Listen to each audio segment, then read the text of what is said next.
കൃഷ്ണ ഗുരുവായൂരപ്പ ശരണം. ഗുരുവായൂരപ്പൻ്റെ ഉച്ചപൂജ കഴിഞ്ഞു, കളഭാലങ്കാരം കഴിഞ്ഞു. നമുക്ക് ഗുരുവായൂരപ്പനെ കാണാനായിട്ട് പോവാം. എല്ലാവരും വരൂ കേട്ടോ. ഗുരുവായൂരപ്പൻ്റെ ആ ചതുർബാഹുവായ വിഗ്രഹത്തിൽ ഏത് രൂപത്തിലാണ് അലങ്കാരം വന്നിരിക്കുന്നത് നോക്കാം.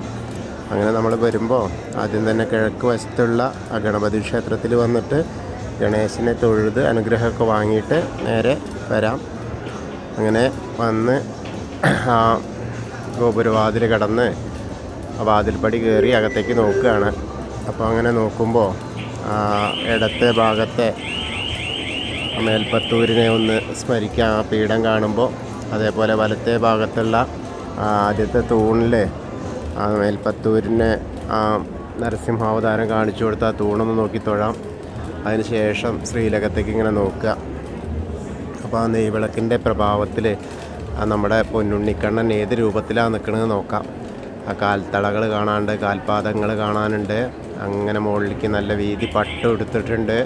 ഗോവന്മാരൊക്കെ എടുക്കുന്ന ആ പോലത്തെ പട്ടൊക്കെ ഞെറിഞ്ഞെടുത്ത് അങ്ങനെ നല്ല രസമായിട്ടുള്ള അരമണി കിങ്ങിനെയൊക്കെ ചാർത്തിയിട്ട് അങ്ങനെ ഉണ്ട്. വീതിയുള്ള അരമണിയാണ്. അങ്ങനെ മുകളിലേക്ക് ഇങ്ങനെ നോക്കുമ്പോൾ വലത്തെ കയ്യിൽ ഓടക്കുഴലുണ്ട്, അതിങ്ങനെ ചുണ്ടോട് ചേർത്തിട്ട് പിടിച്ചിട്ടുണ്ട്. ഇടത്തെ കയ്യിലൊരു പർവ്വതം ഉണ്ട് കേട്ടോ, ഗോവർദ്ധന പർവ്വതമാണ്. ഗോവർദ്ധന പർവ്വതത്തെ ഇന്ന് തൂക്കി നിൽക്കുന്ന ഗോവർദ്ധന പർവ്വതധാരിയായിട്ടാണ് നമ്മുടെ ശ്രീലകത്ത് ഗുരുവായൂരപ്പൻ്റെ ശ്രീലകത്ത് ശ്രീകൃഷ്ണൻ ഗോപാലകൃഷ്ണൻ ഇരിക്കുന്നത്. വളരെ മനോഹരമായിട്ടുള്ളൊരു കാഴ്ചയാണ്. എല്ലാവരും കണ്ടോളൂ. അങ്ങനെ അത് ആ ഒരു വലിയ പർവ്വതത്തെ അങ്ങനെ മനോഹരമായിട്ട് ഉണ്ടാക്കിയിട്ടുണ്ട്. ഓരോ വൃക്ഷലതാദികളൊക്കെ ആയിട്ട് ഇങ്ങനെ കാണുന്ന പോലെ അതിങ്ങനെ ആ ഇടത്തെ കയ്യിൽ ഇങ്ങനെ ചൂണ്ടുവിരലുകൊണ്ട് ഇങ്ങനെ പിടിച്ച് എത്ര സിമ്പിളായിട്ടാണ് പിടിച്ചിട്ടുണ്ടെന്നറിയോ. നല്ല രസമായിട്ടുള്ളൊരു കാഴ്ചയാണ്. അങ്ങനെ നോക്കുമ്പോൾ അതേപോലെ തിരുമുടിമാലകളുണ്ട്, പീലി തിരുമുടി കെട്ടിയിട്ടുണ്ട്, തിരുമുടിമാലകളുണ്ട്. അതേപോലെ മുന്നിൽ ഇങ്ങനെ ആ സ്വർണ്ണ ഗോപീതിലകം വെച്ചിട്ടുണ്ട്. അതേപോലെ കൈവളകൾ കാണാനുണ്ട്. മാറത്തൊരു മാങ്ങാമാല ഉണ്ട്, ഒരു വളയം പോലത്തെ മാല ഉണ്ട്. നല്ല രസമായിട്ടുള്ള അലങ്കാരം. ഇന്നത്തെ ഉച്ചപൂജയും ചെയ്തിരുന്നത് മേൽശാന്തി തന്നെയാണ്. മേൽശാന്തി കാവുപ്രമാരാത്ത് അച്യുതൻ നമ്പൂതിരിപ്പാടാണ്. അതെല്ലാവരും നമ്മളിപ്പോൾ ഗുരുവായൂരപ്പൻ്റെ ശ്രീലകത്തേക്ക് നോക്കുകയാണ്. സോപാനപ്പടിയിൽ നിന്നിട്ടെന്ന് വിചാരിക്കുക. എന്നിട്ട് സോപാനപ്പടിയിലേക്ക് നോക്കുക. എല്ലാവരും കണ്ണുകൾ അടച്ച് ധ്യാനമഗ്നായിട്ട് നോക്കുക. അപ്പോൾ ആ പ്രാർത്ഥന അവിടെ എത്തും. ഗുരുവായൂരപ്പനോട് പ്രാർത്ഥിച്ചോളൂ. അങ്ങനെ പ്രാർത്ഥിച്ചു കഴിഞ്ഞാൽ നമ്മൾ സോപാനപ്പടിയിൽ നിന്ന് ഇറങ്ങുകയാണ്. എന്നിട്ട് വരുമ്പോൾ അഗ്നികോണിലേക്കൊന്ന് നോക്കിയിട്ട് തൊഴും. അതേപോലെ തിടപ്പള്ളി നോക്കിയിട്ട് തൊഴുക. തിടപ്പള്ളിയിലേക്ക് നോക്കിയാൽ ഗുരുവായൂരപ്പന് നേദ്യം തയ്യാറാക്കുന്ന തിടപ്പള്ളിയാണ്. ഗണപതി ഭഗവാൻ ഗണപതി ഹോമം നടത്തുന്ന തിടപ്പള്ളിയാണ്. നോക്കി തൊഴുക. അത് കഴിഞ്ഞാൽ തിരിച്ചിങ്ങോട്ട് വരുമ്പോൾ ആ ചുവരിൻ്റെ മുകളിലേക്ക് നോക്കിയാൽ ആലിലക്കണ്ണനെ കാണാം. അങ്ങനെ ആലിലക്കണ്ണനെയൊക്കെ കണ്ട് തൊഴുത് സപ്തമാതാക്കളെയൊക്കെ കണ്ട് തൊഴുത് ഗണേശൻ്റെ അടുത്ത് വരാം. ഗണേശനെ കണ്ട് തൊഴുക. എല്ലാവരും തൊഴുതോളൂ. അത് നല്ല രസമായിട്ടാണ്, നിറയെ പൂക്കളായിട്ട് അലങ്കരിച്ചിരിക്കുന്നു. രണ്ട് കദളിപ്പഴമൊക്കെ ഉണ്ട്, പഴുത്ത കദളിപ്പഴമൊക്കെ മുന്നിലിങ്ങനെ വെച്ചിട്ടുണ്ട് കേട്ടോ. ഏകദന്തം മഹാകായം തപ്തകാഞ്ചന സന്നിഭം ലംബോദരം വിശാലാക്ഷം വന്ദേഹം ഗണനായകം. അത് കഴിഞ്ഞ് സരസ്വതി ദേവീനെ കണ്ട് തൊഴുക. സരസ്വതി നമസ്തുഭ്യം വരദേ കാമരൂപിണി വിദ്യാരംഭം കരിഷ്യാമി സിദ്ധിർഭവതു മേ സദാ.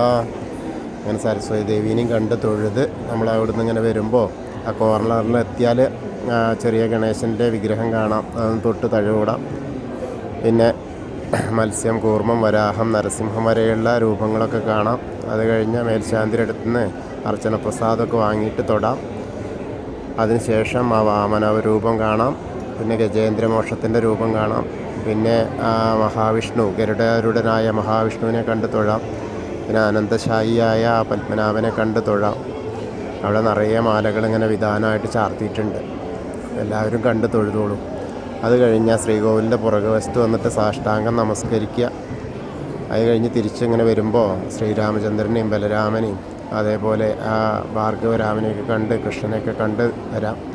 മുരുകനെയൊക്കെ കണ്ട് വന്നിച്ച് തൊഴുത് വരാം. വീണ്ടും നമ്മൾ ഹനുമാൻ സ്വാമിയുടെ അടുത്ത് വരികയാണ്. അപ്പോൾ ഹനുമാൻ സ്വാമിയുടെ അടുത്ത് നിന്നൊരു വെറ്റിലമാല മാത്രമേ കാണാനുള്ളൂ, കുറച്ച് കുങ്കുമേ ഉള്ളൂ. എന്നാലും തൊഴുതോളൂ കേട്ടോ, എല്ലാവരും പ്രാർത്ഥിച്ചോളൂ. ത്വമസ്മിൻ കാര്യനിര്യാഗേ പ്രമാണം ഹരിസത്തമഹനുമാൻ യജ്ഞമാസ്തായ ദുഃഖക്ഷയകരോ ഭവ മനോജവം മാരുതതുല്യവേഗം ജിതേന്ദ്രിയം ബുദ്ധിമതാം വരിഷ്ഠം പാദാത്മജം വാനരയൂതമുഖ്യം ശ്രീരാമദൂതം ശിരസാ നമാമി. ബുദ്ധിർബലം യശോധൈര്യം നിർഭയത്വം അരോഗത അജാഡ്യം വാക്പടുത്വം ഹനുമസ്മരണാത് ഭവേത്. ഓം നമോ ഭഗവതേ ആഞ്ജനേയായ മഹാബലായ സ്വാഹ. ഹനുമാൻ സ്വാമിയെ കണ്ടു തൊഴുതു. അത് കഴിഞ്ഞാൽ നേരെ ആ ഓവിൻ്റെ അവിടേക്ക് വന്ന് പ്രാർത്ഥിക്കാം. അവിടെ നിന്ന് പടിഞ്ഞാറ് ഭാഗത്തേക്ക് കുറച്ച് നീങ്ങി നിന്നാൽ ആ താമരക്കണ്ണനെ കാണാം. പിന്നീട് കിഴക്ക് വശത്തേക്ക് ഇങ്ങനെ വരുമ്പോൾ ആ ഗ്രില്ലിൻ്റെ അവിടെ വന്നാൽ നേരെ നോക്കിക്കഴിഞ്ഞാൽ മണിക്കിണർ കാണാം. മണിക്കിണർ കണ്ട് തൊഴാം. അതേപോലെ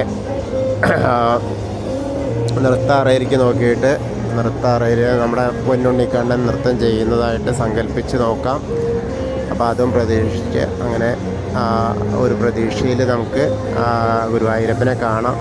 പിന്നീട് കുറൂരമ്മേനെയും അതേപോലെ വസുദേവരെയൊക്കെ കണ്ട് തൊഴുത് വടക്കേ നടയിലൂടെ പുറത്തിറങ്ങി നേരെ വടക്കേ നടയിൽ നിന്ന് പ്രസാദ കൗണ്ടറിൽ നിന്ന് പ്രസാദമൊക്കെ വാങ്ങി അർച്ചന പ്രസാദമൊക്കെ വാങ്ങാം. ആ ചന്ദനവും തീർത്ഥമൊക്കെ വാങ്ങാം. അത് കഴിഞ്ഞാൽ നേരെ ഇടത്തരികത്ത് കാവിലെ ഭഗവതിയുടെ അടുത്തേക്ക് പോവാം. ഭഗവതിയെ കണ്ട് തൊഴാം. ഭഗവതിയുടെ അടുത്ത് വന്നിട്ട് എല്ലാവരും പ്രാർത്ഥിച്ചോളൂ. സർവമംഗളമാംഗല്യേ ശിവേ സർവാർത്ഥസാധികേ ശരണ്യേ ത്രയംബകേ ഗൗരി നാരായണി നമോസ്തുതേ. അങ്ങനെ അമ്മയെ കണ്ട് തൊഴുതു. അങ്ങനെ വരുമ്പോൾ ആ കോർണറിലെത്തിയാൽ മമ്മിയൂരപ്പനെ പ്രാർത്ഥിക്കുക. മമ്മിയൂരപ്പനെ കണ്ട് തൊഴുക. നമശിവായ നമശിവായ നമശിവായ എന്നുള്ള പഞ്ചാക്ഷരി മന്ത്രം ജപിക്കുക. മമ്മിയൂരപ്പനെ തൊഴുക. അത് കഴിഞ്ഞ് ആ കൊടിമരത്തിൻ്റെ അവിടെ വന്നിട്ട് ഒരിക്കൽ കൂടി ആ ഗുരുവായൂരപ്പൻ്റെ ശ്രീലകത്തേക്ക് നോക്കി ഗോവർദ്ധനധാരിയെ കണ്ട് പ്രാർത്ഥിക്കാം. അതിനുശേഷം കൂത്തമ്പലത്തിൽ വന്ന് അവിടെയും തൊഴുക. അതിനുശേഷം അയ്യപ്പസ്വാമിയുടെ അടുത്ത് വന്ന് അയ്യപ്പസ്വാമിനെയും കണ്ട് തൊഴാം. ഭൂതനാഥ സദാനന്ദ സർവഭൂതദയാപര രക്ഷ രക്ഷ മഹാബാഹോ ശാസ്തേ സ്തുഭ്യം നമോ നമ. അതിനുശേഷം നേരെ നമ്മൾ പടിഞ്ഞാറ് നടയിലേക്ക് എത്തിയിട്ട് ദീപസ്തംഭത്തിലെ വേണുഗോപാലിനെയും അതേപോലെ കുറച്ച് ബാക്കിലേക്ക് ഇറങ്ങി നിന്നാൽ കൊടിമരത്തിൻ്റെ മുകളിലുള്ള വേണുഗോപാല സ്വരൂപം കണ്ട് തൊഴാം. അപ്പോൾ നമ്മൾ ഇന്നത്തെ ഉച്ചപൂജ കളഭാലങ്കാരം കണ്ട് തൊഴുതു. ഞാൻ പുറത്തുനിന്നാണ് ഇപ്പം ഇന്ന് ചെയ്യുന്നത്, അതുകൊണ്ട് കുറച്ച് ബുദ്ധിമുട്ടുകൾ സംഭവിച്ചിട്ടുണ്ട്. എല്ലാവരും ക്ഷമിക്കുക. കൃഷ്ണായ വാസുദേവായ ഹരേ പരമാത്മനെ പ്രണതക്ലേശനാശായ ഗോവിന്ദായ നമോ നമ. ഹരേ കൃഷ്ണ. ഗുരുവായൂരപ്പ ശരണം.